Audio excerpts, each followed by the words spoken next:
কালৰ দূৰদৰ্শী মাননীয় মুখ্যমন্ত্ৰী ডক্টৰ হিমন্ত বিশ্ব শৰ্মা ডাঙৰীয়াৰ নেতৃত্বত অসম মাতৃৰ হৈ ভাৰত মাতাৰ হৈ যাতে ৰাষ্ট্ৰৰ হৈ আমি আত্মনিয়োগ কৰি আমি যাতে শ্ৰদ্ধাভক্তি সহকাৰে যাতে কাম কৰিব পাৰোঁ তাৰ কাৰণে ওলাই আহিছোঁ।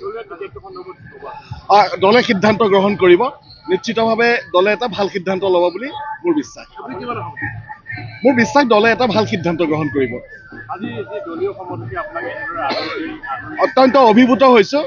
ইয়ে প্ৰমাণ কৰে যে ৰহা সমষ্টিত ভাৰতীয় জনতা পাৰ্টীৰ ভেটি অতি শক্তিশালী আৰু আগন্তুক 2026 চনৰ নিৰ্বাচনত ডক্টৰ হিমন্ত বিশ্ব শৰ্মা ডাঙৰীয়াৰ বলিষ্ঠ নেতৃত্বত অসমত পুনৰ ভাৰতীয় জনতা পাৰ্টীৰ নেতৃত্বাধীন পুনৰ অসমৰ মুখ্যমন্ত্ৰী ডাঙৰীয়াৰ নেতৃত্বত এখন অসম চৰকাৰ গঠন হ'ব আৰু ৰহা সমষ্টিটো ভাৰতীয় জনতা পাৰ্টীয়ে যিগৰাকীকে প্ৰাৰ্থী দিয়ে আমি নিৰংকুশ সংখ্যাগৰিষ্ঠতাৰে ৰহাৰ পৰা যে আমি বিজয় সাব্যস্ত কৰিব পাৰিম, সেয়া আজিৰ সমদলে পুনৰ তাকে প্ৰতীয়মান কৰিছে।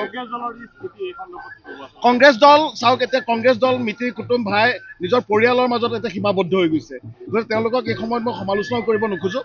কিন্তু যিটো দেখা গৈছে গণতন্ত্ৰ ৰাজনীতিত বিৰোধীৰ এটা শক্তিশালী ভূমিকা থাকিব লাগে, কিন্তু অহা 2026 চনৰ নিৰ্বাচনত বিৰোধী